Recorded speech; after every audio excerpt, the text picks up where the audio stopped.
بسم اللہ الرحمن الرحیم۔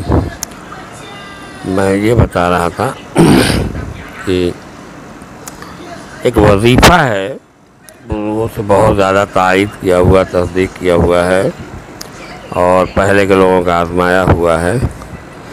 وہ یہ ہے، ویسے تو کسی بھی موقع پر کسی بھی وقت میں پڑھا جا سکتا ہے، لیکن اس کی سب سے بڑی فضیلت جو ہے وہ رمضان میں تیسرے جمعہ کی ہے۔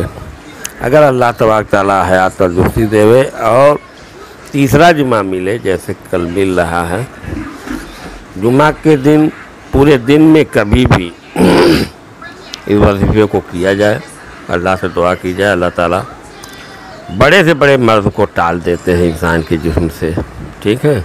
اور کوئی مرض، کوئی تکلیف سب کو رہتی ہے، اس لیے ہر کوئی کر لے تو بہتر ہے، جہاں تک یہ آواز پہنچائی جا سکتی ہو۔ سب خاص طور سے تو گھروں میں، رشتہ داروں میں، سلسلہ شفیع امدادیہ کے پڑھنے والوں میں عام کر دی جائے، کیونکہ آج کی تعداد یہ ہوگی کہ درود ابراہیم 11 بار، سورہ علم نشرح 21 بار، سورہ قدر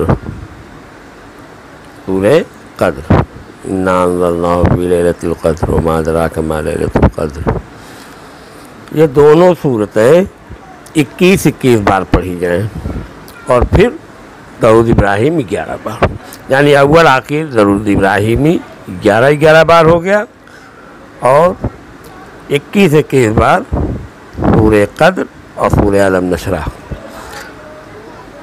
پڑھ کر کے دعا کی جائے۔ اس پڑھنے والے کے اوپر بڑے سے بڑا مرض ہو اور چھوٹے سے چھوٹا مرض ہو، اللہ تبارک تعالیٰ اس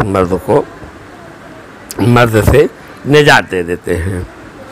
اس لیے یہ اچھا موقع ہے، تیسرے جمعہ والا، سب لوگ پڑھ لیں، خاص طور سے سبھی بچے بچیاں اور پڑھنے والے جو خانقاہ کے ہیں وہ لوگ، سارے لوگ اسے پڑھ لیں کل جمعہ کے دن کسی بھی وقت، ٹھیک ہے۔